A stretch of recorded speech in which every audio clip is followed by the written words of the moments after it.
All right, what's up, guys? It's 7 o'clock. I wanted to come on really fast. 7 o'clock Eastern Standard Time here on Long Island, New York.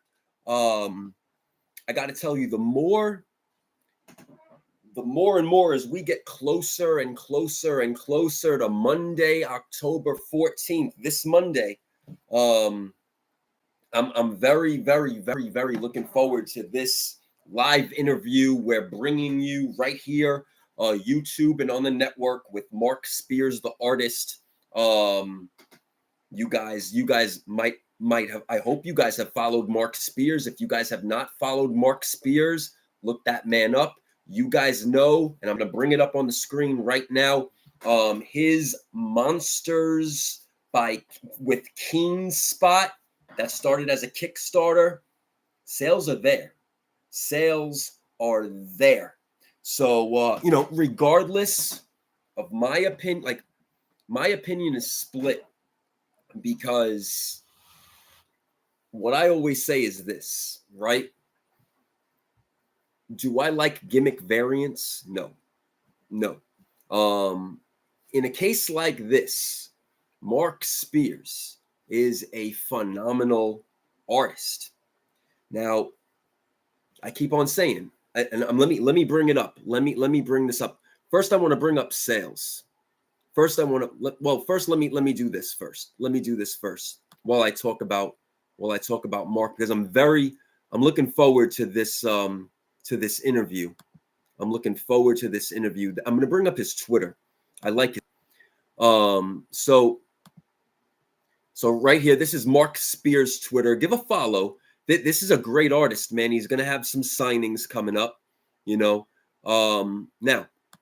you guys know I don't really go for the gimmick, but I have to say this, man. I love monsters. And a lot of people in this world love the monsters. And a lot of people in this world love the covers that he's homaging. And when he merged the two together, I mean, he struck two niches in that market on a business standpoint. Monster collectors and homage covers collectors. And listen, there's no when I asked the question, was this done intentionally? I mean, it had to have been designed this way because clearly the business model is working. And I'm scrolling through right now showing you guys the great work. I mean, that's over in the right up there. That's the upcoming Superman cover.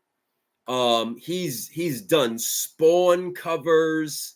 He's done Power Rangers. I mean, sheer detail. DC Green Lantern.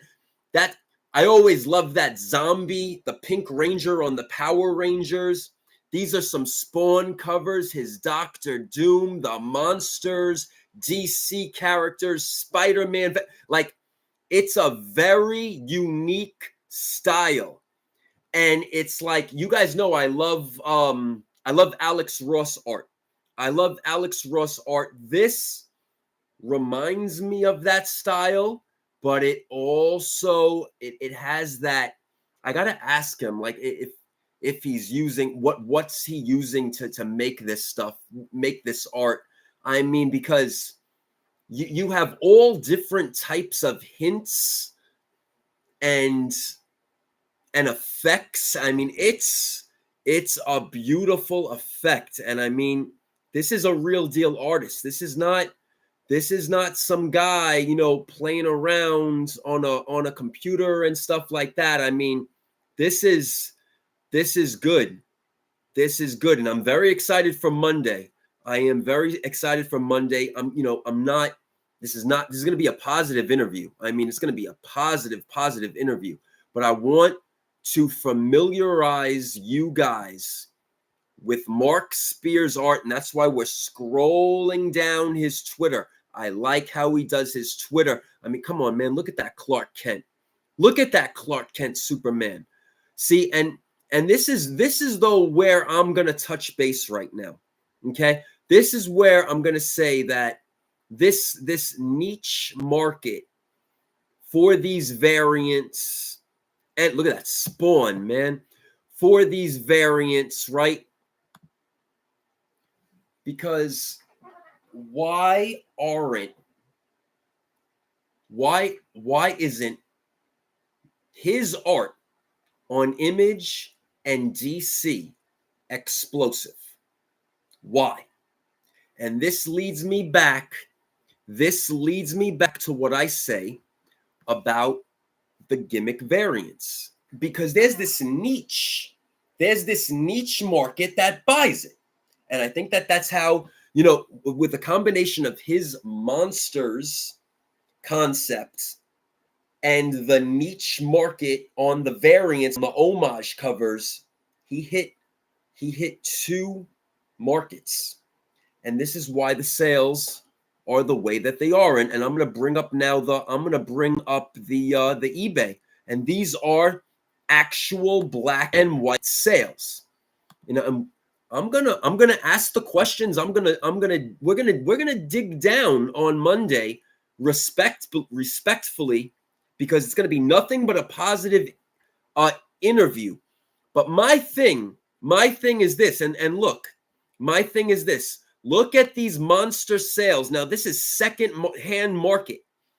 This is second-hand market now. These sold cover price. These were selling at cover price.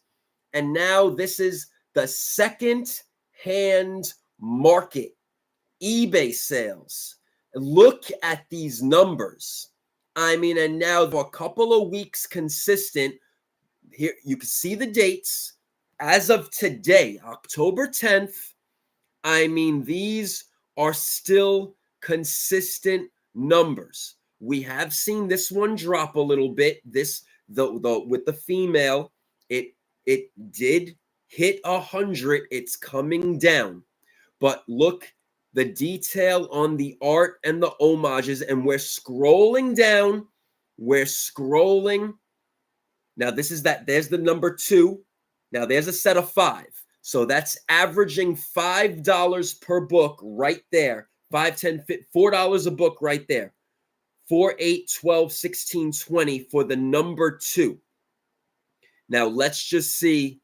Now, remember, that's also a pre-sale. That's a pre-sale. So that's straight up regular price right there for the number 2 set. But look at these sales for the number 1s.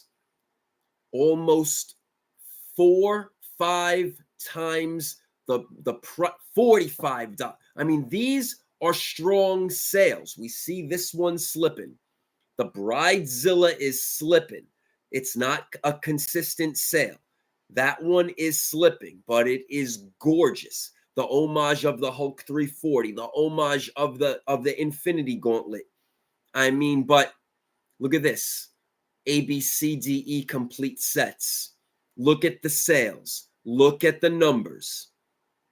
Now, this is the number 2 now. That's the number 2. And there's the $4-5 range right there. But look at these number 1 sales. Look at the second printing sales. The sales are there. Now, we're in a couple of weeks out now. The sales are still there. And this is why I want to talk about this. That's now back to October 7th. I'm showing you guys the sales. You guys could look this up on the eBay. The sales are here in black and white. I mean, this he hit it. He hit it on the head, but now we see the number 2s, and the number 2s fall right back now in a regular average price of $4 to $5, $5.99, $4, $5, $6. These number 1s, though, are still getting strong money. And you see there's about 7 pages deep of these sales. So with that said, now though, it raises the question of, well, once again, was it the gimmick variant niche market grabbing that round one, grabbing the number ones? Sales are up there. Sales are in black and white. You can't argue that. The sales are there. The sales are consistent. We see, though, the number twos at $4, $5, and $6 now. Nothing has spiked off crazy on those. The number ones, they're up there. They're high. They've been consistent now for a few weeks. I'm going to talk to Mark Spears about that on Monday. Now, my thing is this. Is everybody a front runner? Or do they truly appreciate Mark Spears' art? Now, this is no rookie. This is no rookie. And the questions that are going to be asked, clearly, he has Spawn covers. He has Power Ranger covers, DC covers, Green Lantern, Superman. He's done Marvel art. You see it on his Instagram that I showed you guys. But now I'm going to show you those sales on just Mark Spears covers, Mark Spears cover art. Let's look at Spawn. Let's look at Spawn. All right, so let's bring up some sales on that because I'm curious why $3. I mean, that's very gorgeous art. It's very gorgeous art. It's a cover A. It's very gorgeous art. $3, and that's normal cover price. Now this is normal. I do have to say that though. It is normal cover price of these books. They're not yielding anything higher than cover price or lower than cover price. They are selling. We are seeing them sell, but they're selling at lower than cover price, which shows me then something, which shows me something else. I think that the Keen Spot Monsters project and the Kickstarter brought an awareness to Mark Spears' art as we're seeing people buying Mark Spears covers on Spawn and King Spawn and DC, but the valuation is still lower than cover price. See, and here's all those image covers. Here's all those image covers. Let's see some DC covers. Let's see some DC covers.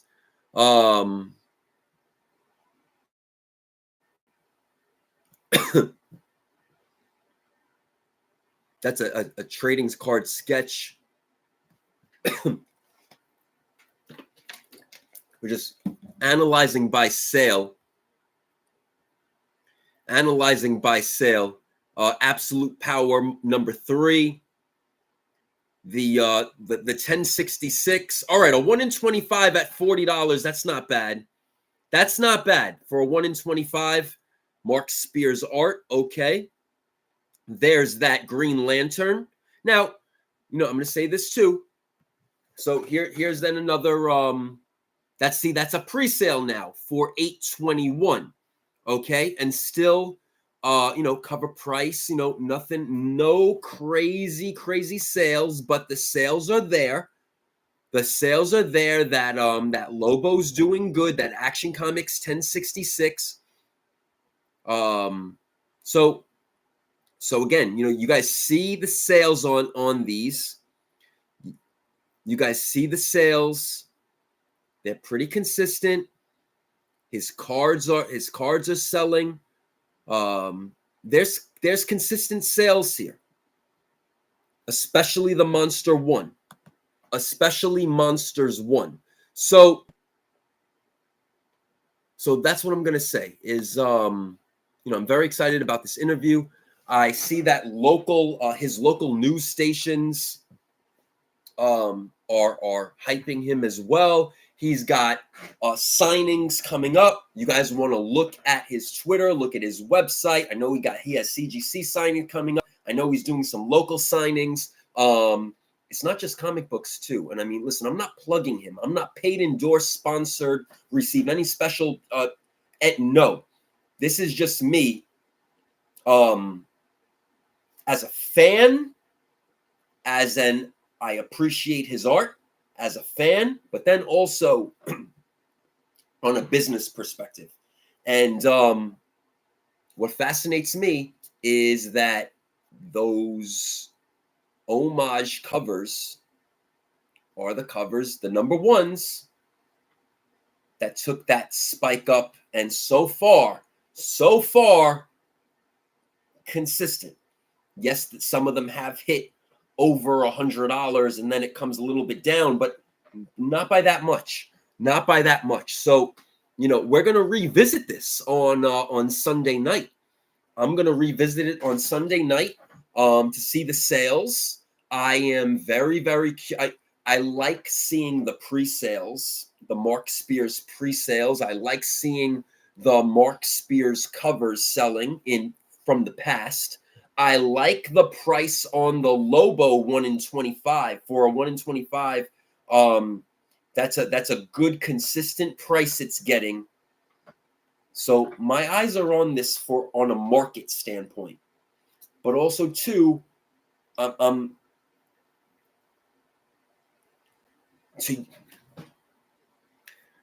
use the homage gimmick as a clutch to sell. You see, it worked here.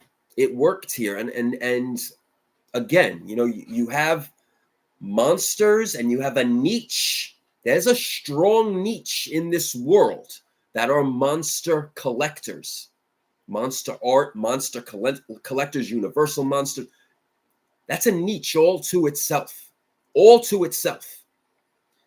And then utilizing the homage variants, mixing those two worlds, you're hitting two different types of collector buyers. And so far, those sales are consistent. So far, it's there. So listen, it's working. It's working. Clearly, the Kickstarter was successful. Clearly, Keen Spot's happy. They had I believe it was a sellout. So clearly, Keen Spot's got to be happy. So, listen, on a business standpoint, I always say, when something comes out and then you watch it and then boop, it flatlines. So far, it's been semi-consistent.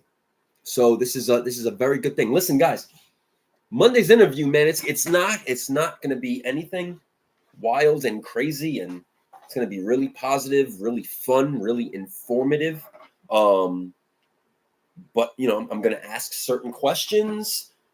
I've received questions that you guys in the world want me to ask Mr. Mark Spears, and keep them coming. If you have a question, or if you want to suggest maybe a future cover idea to Mr. Mark Spears, go to nickgq.com, hit the contact button, shoot me an email, go to my Instagram, click messages, DM me.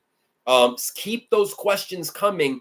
I'm going to acknowledge them all. It's what I do. I am your voice. I am working for you guys. So that's it, man. Listen. I love it when creators run with their ideas, when creators start something, when creators just run with ideas. Do I truly wish maybe we got more like I said, Dell comic homages, or eerie, or creepy, or Menace number 7, which was like the first appearance of the Frankenstein monster in comics. Will it come in the future? Maybe. I mean, there's a lot of monsters to come. Will it come in the future? Maybe. Will we see some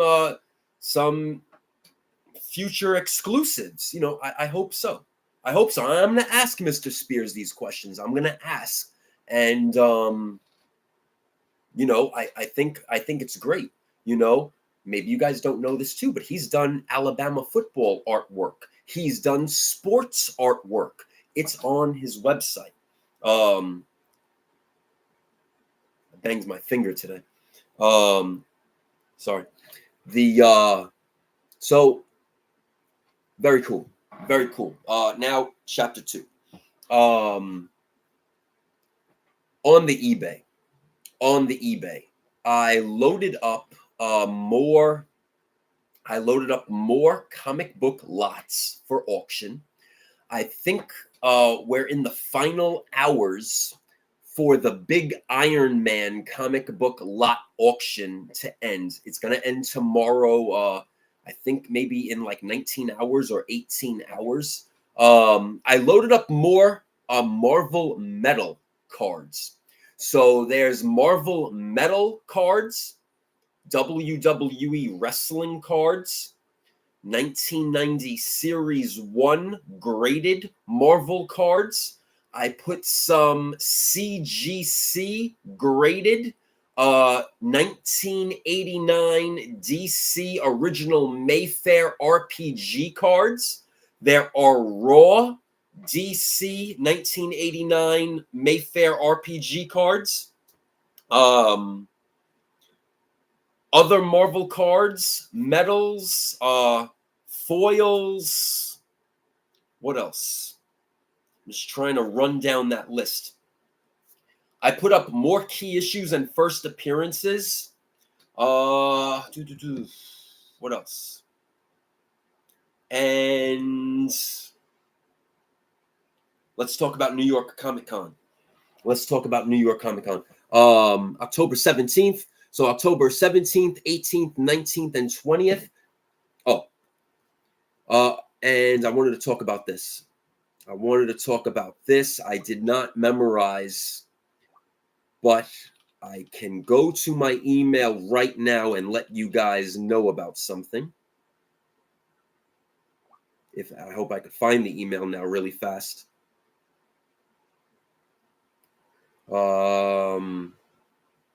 Oh boy. So there is a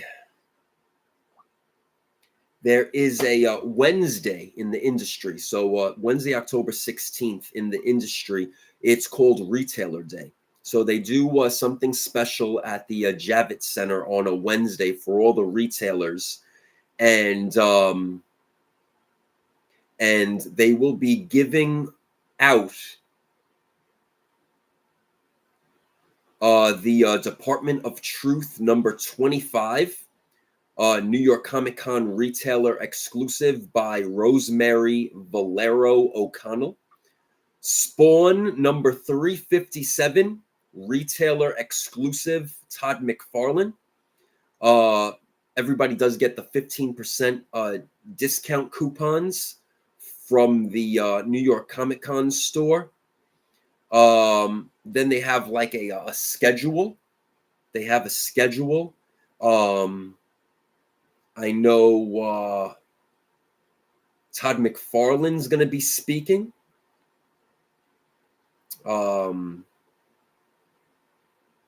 There's a cocktail event. And there's let me see, some other information that's being given out to the retailers. So that's always cool. That's always interesting. You get to see everybody all underneath one roof. That's always nice. That's always nice, even though a lot of people don't like each other. I mean, I keep it real, but it's always nice to see everybody underneath the same roof, sharing the same passions. Well, at least some of us actually love this stuff, but sharing the same passions for the industry. I know to some it's just business. To to others, it's actually a love of the comic book industry. And some of them are truly readers, very knowledgeable people. And then that opens the gates for that day one. There's nothing like the rush of the crowd on Thursday morning. Friday, then Saturday, Sunday, yes, yes, yes, but it's the goosebumps. It's the hair tingling goosebumps when you see the people rush in the door. And what always fascinates me, see what I always do, and I'm very grateful to be able to do it again this year, to be alive this year. I like to stand right in the middle of the main aisle, and the people rushing straight towards me, going to all. So that's the most beautiful part. Everybody, the thousands and thousands in attendance, they all have a goal. And maybe some people are running toward the Funko booth, or maybe Mezco, or maybe to get an exclusive that they want, or to get a comic book exclusive that they want, or go to Artist Alley to start getting their sketches done or their signatures. But see, everybody has a goal. Everyone has a goal, and everybody made like their itinerary, their checklist for the day, their missions. And to feel that, see, you guys know I'm very tuned into energy. You guys are truly keeping me alive. I can't thank you enough. But that energy, like if you truly love this business, the energy that you absorb from the levels of happiness and positivity and just people who actually love this industry so much, regardless if they love it because of profit, or they love it because of art, or they love it because they collect toys and collectibles. It's like they have a passion for it, and the energy level is so high. You just got to absorb it and take it in. And my God, it's the most beautiful feeling in the world. And I live for that. And you guys don't understand. And it's that energy that I absorb, that when I take stage, and when they give me the mic, and when I'm doing specials or dropping exclusives or doing shows or doing live events or doing live sales, you guys get 1,000%. And I promise that until the day I die. And that's why all the artists that I help, and all the vendors that I help, and all the resellers that I help, and that is why I could never sell a gimmick. That is why I truly fight against it. If I don't believe in a project, or if I don't believe in a person, or if something's just gone wrong and I don't believe in it, I won't back it. I won't put all systems go on it. And that's why, like, man, like I love artists like John Jiang.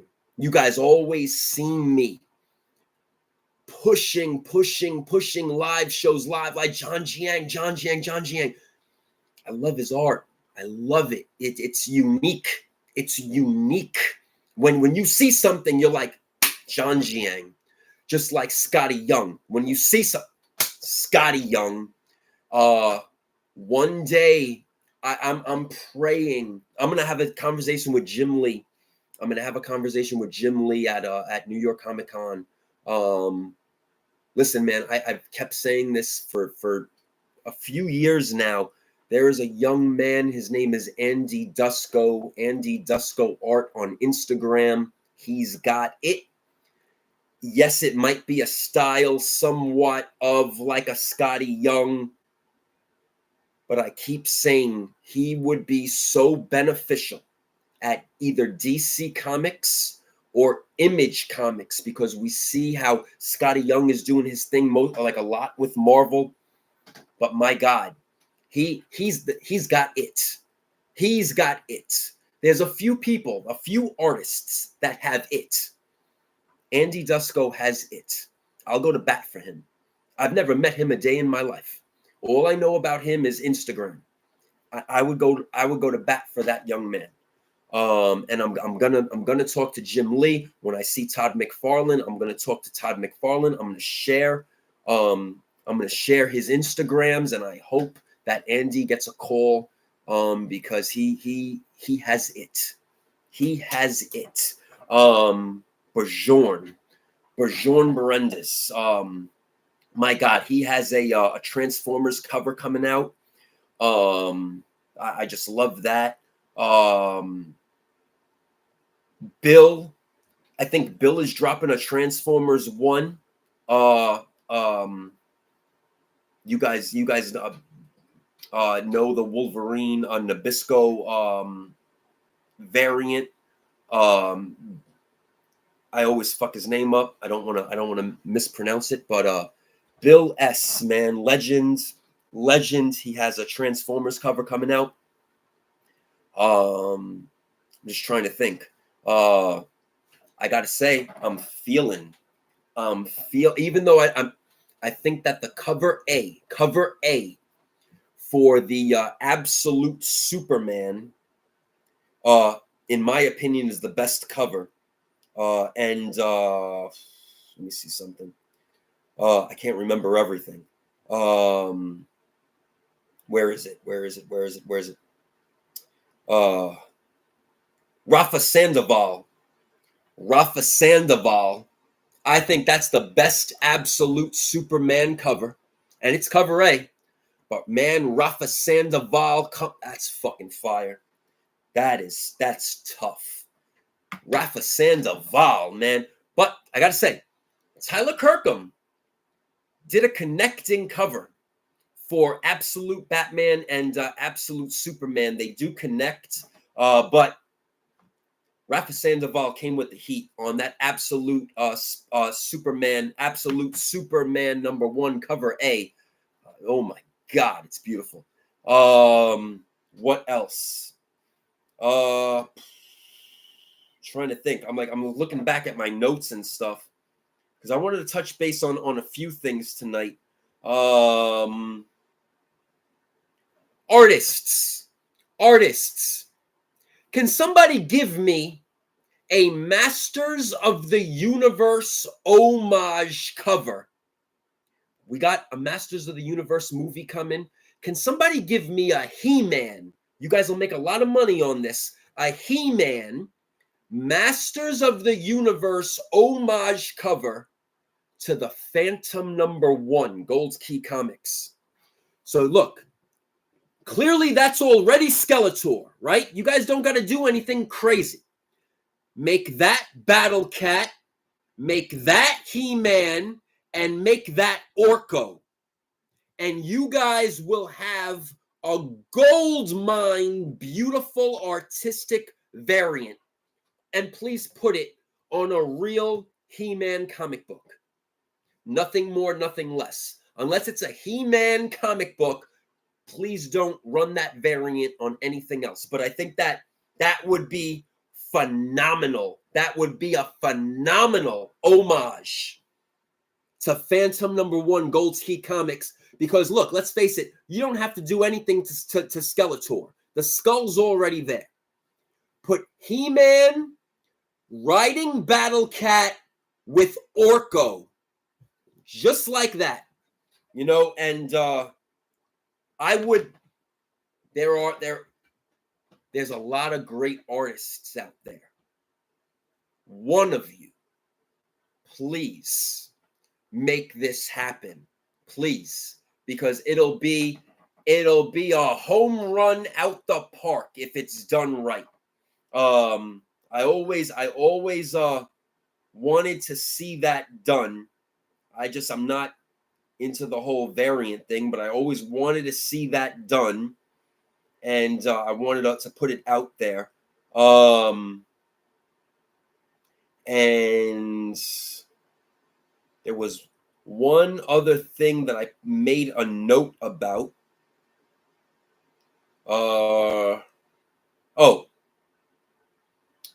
Again, I'm not paid, endorsed, sponsored, receive any special anything by saying this, but local comic shops, vendors, dealers, resellers, get your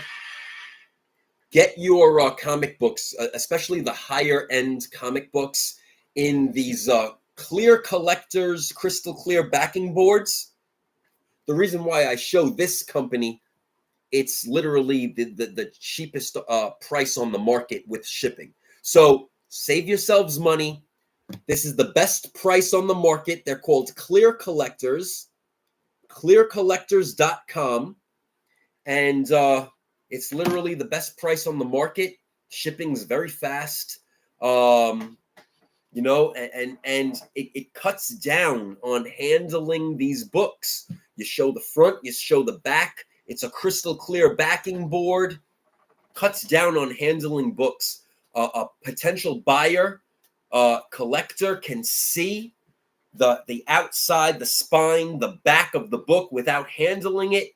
So listen, make a small investment for your business. Get yourself these crystal clear backing boards, and it really makes a difference. And honestly, like, look at this. Like, honestly speaking, like, see, here's Boris Karloff. Now this is the golden age size. They do a golden age, silver age, modern age. So you see, it shows the front and the back. This thing is solid. This is not like some cheap backing, regular backing, but these are solid. Like, even too, like, I love shipping in these. It's solid. It's solid. So clearcollectors.com. Listen, all of my silver age and my golden age and my key moderns, but I actually use silver age bags and boards for my moderns because I actually like the little bit of space as an extra protection on the sides. So I put moderns and silver age bags and boards, but all of the keys and the first appearances, and especially my silver age runs and my golden age runs, they are all in the clearcollectors.com crystal clear backing boards. Because, I mean, seriously, like, you just see everything, and it alleviates touching and taking it out and potential tape pulls or damage. And it's really, really worth it. It is really, really worth it.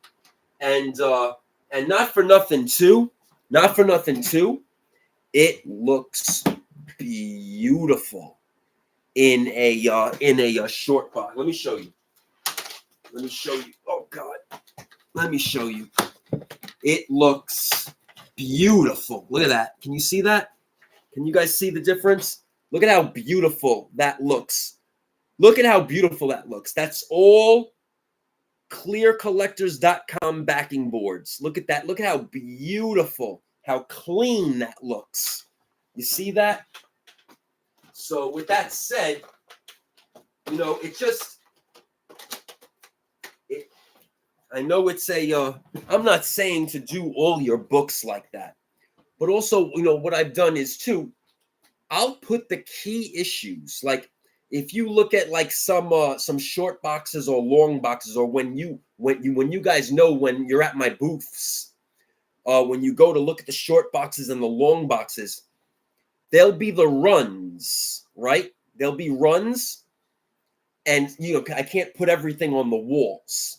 So there'll be the runs, and yes, there will be the box of like the better keys, and like sometimes I'll make boxes of like McFarlane art, Liefeld art, Bill S art, uh I'll I brutalize the name all the time, but you guys know who I'm talking about. Wolverine Nabisco cover, Web of Spider-Man. Uh, he's putting out Transformers. I mean, legend. Bill S. Silvestri covers, Johnny Desjardins covers, Tyler Kirkham covers, and I organize things sometimes, and especially their older works, McFarlane, not by titles of comic books, but by artist. And I'll put all the artists all together. McFarlane's, all Liefeld's, miscellaneous, all because this educates collectors, even the younger collectors, the younger guys, to maybe open up their eyes and their brains to know that, hey, McFarlane didn't only do Spawn and Spider-Man. He did Infinity. Here's his first cover on Infinity. He did Invasion, Secret Invasion. He did these Batman covers. Here on the back of this Wolverine, I think it's number six, two, one of those. He did the first Wolverine art on the back. The back cover was his first ever when he drew Wolverine. And it's just education. And this is what I've always done. Me doing that is one of the reasons why I don't have inventory left. It's a reason why I sold my massive warehouse. It's a reason why I just hit differently at conventions, because I'll put the pre-work in, and I know a lot of people, price things, well, and they like using, the different colored dots maybe to organize by price. But I always took it one step further. And on a business standpoint too, like maybe a person that is coming for, let's say, McFarlane Marvel Tales, or a McFarlane Spider-Man issue, or a Liefeld cover, or a Mark Silvestri cover, etc., etc., etc. I'll educate them in other comic books that their favorite artists also made. And I strongly suggest that if you have local comic shops, and if you're a traveling vendor setting up at all of these Comic Cons, start doing that. Because it's also up to you guys to educate the new generation. And by you guys doing that, it also gets them intrigued on back issues. See, a lot of people want to put shade and hate on the Key Collector app. It's not me, it's the other Nick. A lot of people always say that too. It's the other Nick. He has the Key Collector app, and sometimes there's a lot of shade that goes against that app. But I got to tell you, listen, as a store owner, his app increased business. Period. It made buyers aware of what an issue was. It made buyers aware of what was inside of certain other back issues. It also made buyers aware of artists' works, because he did that. He grouped things by artist as well on that app. Now, listen, I'm not plugging it, but I am saying that it helped. It helped business. It got more resellers involved in the business.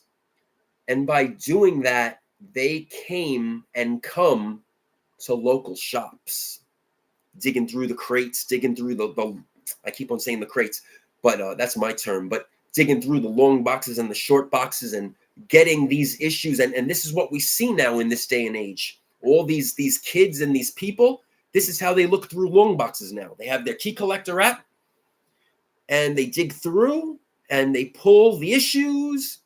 Well, no, that's what it's become.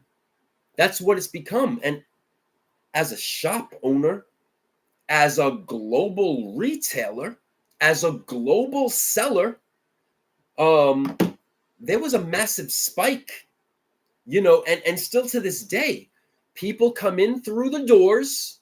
People are walking the comic book conventions in every single state and city, and it's on their phones, and they're just cross-referencing and going through the bins and cross-reference. That's what they're doing.